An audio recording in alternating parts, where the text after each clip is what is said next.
Hey guys, what's going on? James here, and in today's video I have my final Tampa Bay Buccaneers mock draft. Now this is going to be the one where I realistically think what the Buccaneers are going to do in this draft. Now obviously you guys wanted me to talk about certain trade options. I will be doing that throughout the process of this mock draft, but for the last time guys, let's get into it.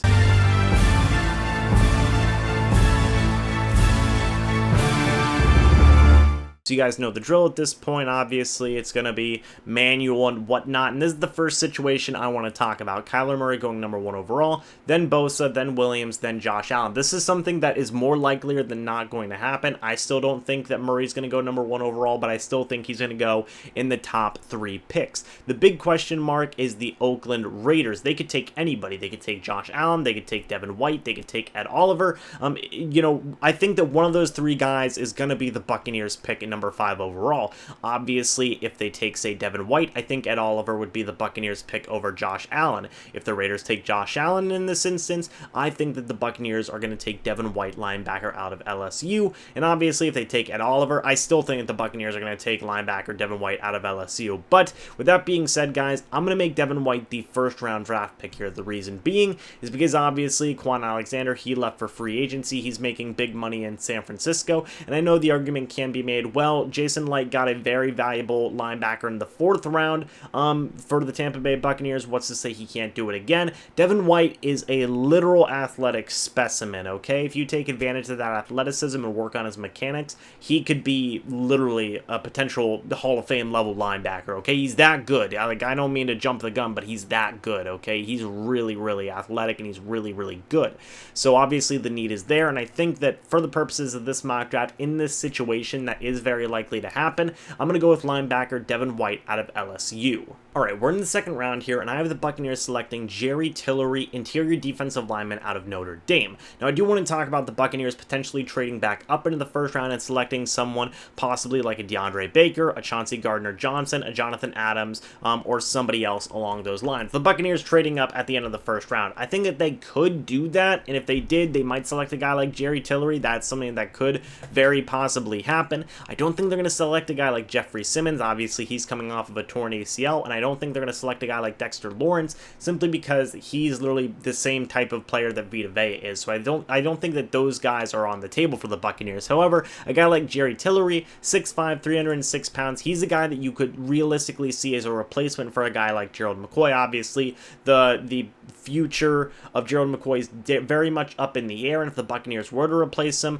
Jerry Tillery would be a very decent option. He's still one of the higher rated defensive tackles in this entire draft. Obviously, Ed Oliver, Quentin Williams, those guys are very good, but if you're going to go with Devin White in the 1st round, I think you could go with a guy like Jerry Tillery, potentially even trading up, say, pick 31 or pick 32 at the end of the 1st round and select a guy like Jerry Tillery and have an overall pretty decent time with that. So, for the purposes of this mock draft and for this, what I genuinely think the Buccaneers are going to do, I'm going to select defensive tackle Jerry Tillery out of Notre Dame. Now we're in the 3rd round, and I'm not addressing edge rusher, and I'm not addressing cornerback, and I'll talk about that when I do get to the picks where I do take an edge rusher and I do take a cornerback. I'm also not taking a safety, and honestly, I probably am not going to take a safety in this draft, and again, I'll talk about why in a little bit. But in this 3rd round draft pick, I'm going to take David Edwards, offensive tackle out of Wisconsin. The reason being is because I think that he could be a future successor to DeMar Dodson, 6'7", 319 pounds. I've heard people say, James, you got to take a guard. James, we need a guard.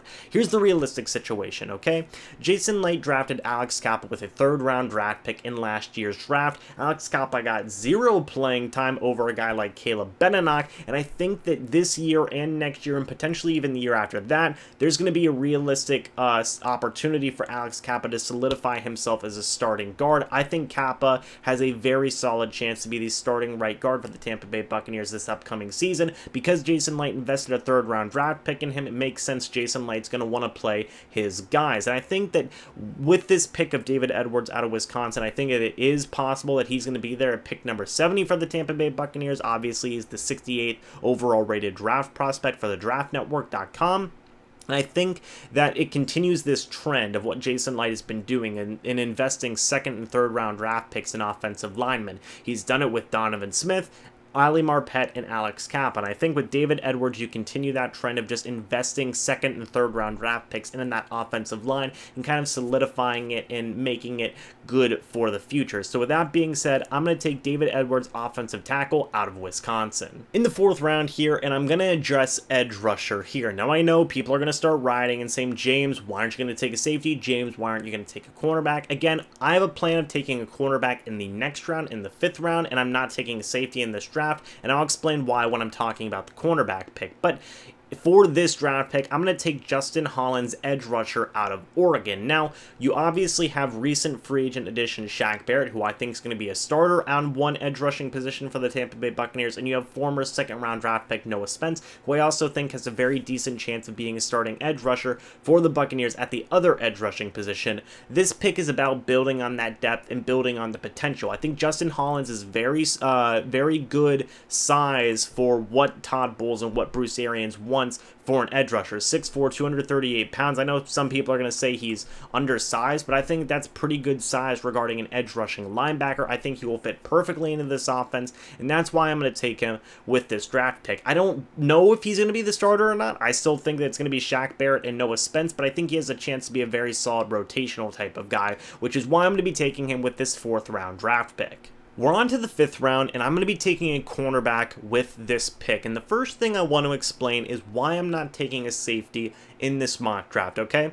You have former 2nd round draft pick Justin Evans, who again, Jason Light's going to pull for to get playing time. He drafted him after all. The same thing could be said with a guy like Jordan Whitehead, who again, also is a former draft pick of Jason Light. He's gonna get a chance to get some playing time. He was a draft pick of Jason Light. Jason Light's gonna want him to get some playing time. You also got to factor in that there is still a pretty decent safety market out there post-draft free agency. Trey Boston, I believe, is still out there as a free agent among some other guys. So I think that you can still find a starting caliber safety in what's left of the remaining free agent pool, which is why I'm not going to be taking a safety here. I think that you can address certain other aspects of this team, such as edge rusher, linebacker, offensive tackle, interior defensive line. I think that the Buccaneers are going to go that route. Now, talking about the cornerback situation, I know that a lot of people have said that they don't like the Buccaneers cornerbacks right now, but if you take what Bruce Arians has said at face value, he believes that both Vernon Hargreaves and Carlton Davis can be starting cornerbacks for this team. You also have MJ Stewart, but again, he just moved to safety. He's probably going to get some playing time at safety as well. Again, another former 2nd round draft pick of Jason Light. But in the case of Vernon Hargreaves, a former 1st round draft pick of Jason Light, and Carlton Davis, a former 2nd round draft pick of Jason Light, he's going to want those guys to get some playing time. If you take what Bruce Arians has said at face value, he isn't worried about the outside starting quarterbacks because he believes in Vernon Hargreaves and he believes in Carlton Davis. And again, he wanted to find a nickel cornerback, which is where I think Kendall Sheffield, cornerback out of Ohio State, comes in. 5'11", 185 pounds, very good at man coverage, very good at press coverage, and just an overall, I think what he stands out to be a very solid slot cornerback for this Tampa Bay Buccaneers team. I know Corey Ballentine is there. He's a little bit too big, in my opinion, to be a slot cornerback, being 6 foot, 205 pounds, a little bit too big. I would much rather take a guy like Kendall Sheffield out of Ohio State, who I honestly think, if the Buccaneers were to take him in the 5th or 4th round, could be the absolute steal of the draft. I have that much confidence in Kendall Sheffield out of Ohio State, again, which is why I'm going to take him with this 5th round draft pick. In round 6 here, we have our final 2 picks, and I'm going to talk you guys through both of them. I'm not going to cut it or anything, but the first guy I'm going to take is Alexander Madison out of Boise State. The reason I'm taking him and not any of these other guys is because I simply don't think that a lot of these guys are going to be there at the Buccaneers pick in the 6th round. And I know also running back in the 6th round, James, why didn't you address running back earlier? I feel that all the other needs are much more pressing for the Tampa Bay Buccaneers, and I feel that obviously Jason Light, again, he invested a 2nd round draft pick into Ronald Jones. He's going to want Ronald Jones to get playing time, and I think that Ronald Jones does have a pretty decent chance of getting some starting reps for this team. You also got to factor in Peyton Barber. He's still on the roster, and he's been the starter for the past couple of years, and Bruce Arians has been very open, not just about Peyton Barber, but really about Ronald Jones as well. Same with Jason Light. There's a lot of confidence going into Ronald Jones. Makes sense. He's a former second-round draft pick. Again, he's going to get playing time. So for this pick, I have the Buccaneers selecting running back Alexander Mattison out of Boise State. I think that he just provides very good depth, being 5'11", 214 pounds. Could just be an overall solid piece. Now, he could be a practice squad guy. He could be a rotational type of guy, change of pace type of back. I'm not sure what type of role he could have, but he has pretty decent receiving ability as well. And I think that he could battle with a guy like Andre Ellington and a guy like Sean Wilson for a roster spot. So with that being said, and with all the explanation out of the way, I'm going to take Alexander Mattison, running back out of Boise State. With the final pick here, I have the Buccaneers taking a little bit of a risk at the interior offensive line. Now, I know, again, everybody's going to say, James, why aren't you addressing guard? James, aren't you addressing guard? Again, Alex Kappa, former third-round draft pick, he's going to get a very realistic shot of being the starting right guard for this team. But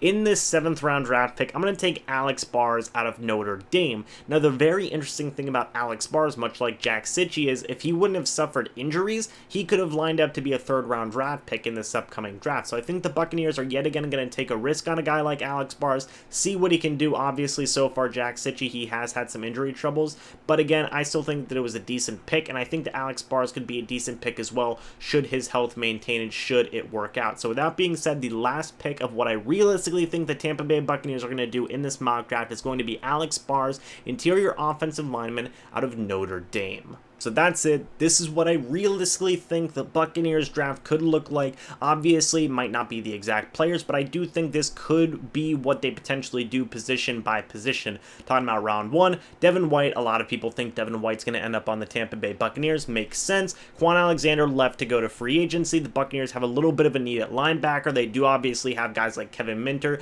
Dejon Buchanan, although Dejon Buchanan's going to be roaming around a lot of different positions on the field.